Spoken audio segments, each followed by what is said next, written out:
एक बहुत बड़ा चोर था। उसने अपनी पूरी जिंदगी चोरियां ही की थी, लेकिन वो कभी भी पकड़ा नहीं गया। सारी दुनिया जानती थी कि वह चोर है। उसके चोर होने की खबर सम्राट तक को थी।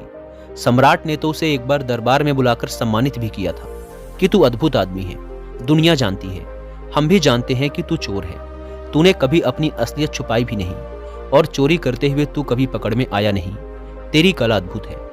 बरसों बीत जाने के बाद जब वह चोर बूढ़ा हो गया तो उसके बेटे ने कहा, अब मुझे भी अपनी कला सिखा दो। मौत का क्या भरोसा, वो कभी भी आ सकती है। तो बूढ़े बाप ने कहा, ठीक है, अगर तू ये कला सीखना चाहता है तो मैं तुझे सिखा दूंगा, बस तू कल रात मेरे साथ चल। वह बूढ़ा चोर अपने साथ अगले दिन लड़के को लेकर गया। उसने एक घर में सेंध लगाई। लड़का खड़ा खड़ा सब देख रहा था। बूढ़ा चोर ऐसे सेंध लगा रहा था, इतनी तन्मयता से कि जैसे कोई चित्रकार चित्र बना रहा हो, कोई मूर्तिकार मूर्ति बना रहा हो, कोई भक्त मंदिर में पूजा कर रहा हो। ऐसी एकाग्रता, ऐसी तन्मयता, ऐसा लीन कि जैसे इससे कम में काम ही नहीं चलेगा। वह मास्टर चोर था। वह कोई साधारण चोर नहीं था, बल्कि सैकड़ों चोरों का गुरु था। लड़का खड़ा खड़ा कांप रहा था। ठंड का मौसम नहीं था, लेकिन डर के मारे उसे कपकपी छूट रही थी। वह चारों तरफ चौंक चौंक कर देख रहा था, लेकिन बाप अपने काम में मग्न था। उसने एक बार भी आंख उठाकर इधर उधर नहीं देखा। जब चोरी की सेंध तैयार हो गई तो बाप बेटे को लेकर अंदर गया। बेटे के तो हाथ पैर कांप रहे थे, सांस फूल रही थी। ऐसी घबराहट उसे आज से पहले कभी नहीं हुई थी, लेकिन बाप तो ऐसे चल रहा था जैसे ये उसका अपना घर हो। वह बेटे को लेकर अंदर गया। उसने कई दरवाजों के ताले तोड़े, फिर उसने कपड़े की एक बहुत बड़ी अलमारी का ताला तोड़ा और बेटे से कहा, तू इसके अंदर जा। बेटा अलमारी के अंदर गया। अंदर हीरे जवाहरात जड़ित बेशकीमती वस्त्र थे। जैसे ही बेटा अलमारी के अंदर गया, बाप ने अलमारी का ताला लगाकर चाबी अपने जेब में रख ली। लड़का अंदर फंस गया, पर बाप कमरे से बाहर गया और दरवाजे के पास जाकर जोर से चिल्लाया, चोर चोर, और सेंध से निकलकर अपने घर चला गया। घर के सभी लोग जाग गए, पड़ोसी भी जाग गए। अलमारी में बंद लड़के ने तो अपना सिर पीट लिया कि यह क्या सिखाना हुआ, मारे गए। बाप ने तो निकलने का कोई उपाय ही नहीं छोड़ा, ताला लगा दिया और चाबी भी साथ ले गया। पूरे घर में लोग घूम रहे थे। सेंध लग गई थी और लोग पैरों के निशान देख रहे थे। नौकरानी ढूंढते हुए उस जगह पर आई जहां अलमारी में चोर बंद था। लड़के को कुछ भी नहीं सूझ रहा था कि क्या करें। बुद्धि बिल्कुल बेकाम हो गई, लेकिन जहां बुद्धि बेकाम हो जाती है वहां भीतर की आंतरिक चेतना जागती है।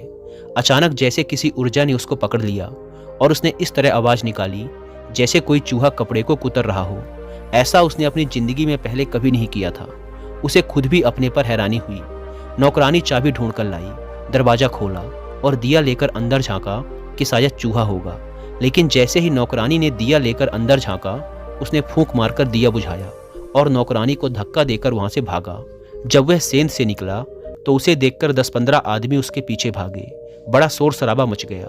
आसपास के सभी लोग इकट्ठे हो गए। वह जान बचाकर भागा। ऐसा वह आज से पहले कभी भागा नहीं था।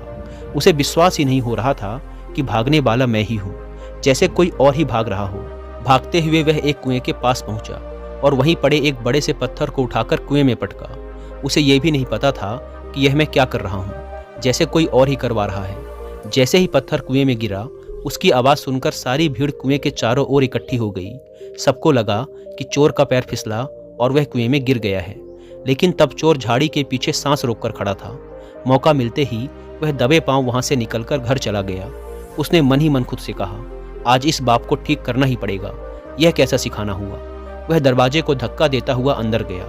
वहां बिस्तर पर बाप कम्बल ओढ़े आराम से सो रहा था। उसने झटके से कम्बल खींचा और कहा, यह क्या है, आप क्या मुझे मार डालना चाहते हैं। बाप ने कहा, तू आ गया, अब बाकी की कहानी सुबह सुन लेंगे, पर तू सीख गया, अब सिखाने की कोई जरूरत ना रही।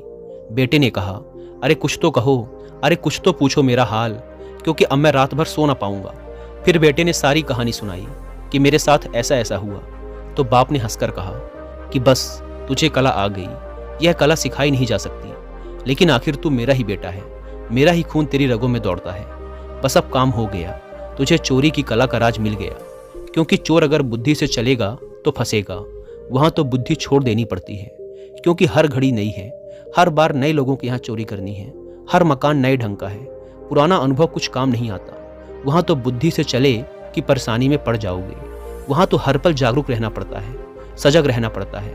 वहां तो अंतस चेतना से चलना पड़ता है। दोस्तों, ओशो अपने एक प्रवचन में इस कहानी का उल्लेख करते हैं। वो कहते हैं कि ध्यान की कला भी चोरी जैसी ही है, वहाँ बस होश चाहिए। जब बुद्धि अलग हो जाती है तो सजगता आ जाती है, और जहाँ सजगता आ जाती है वहाँ तुम जाग जाते हो, और जहाँ तुम जाग जाते हो वहाँ विचार अपने आप खत्म हो जाते हैं।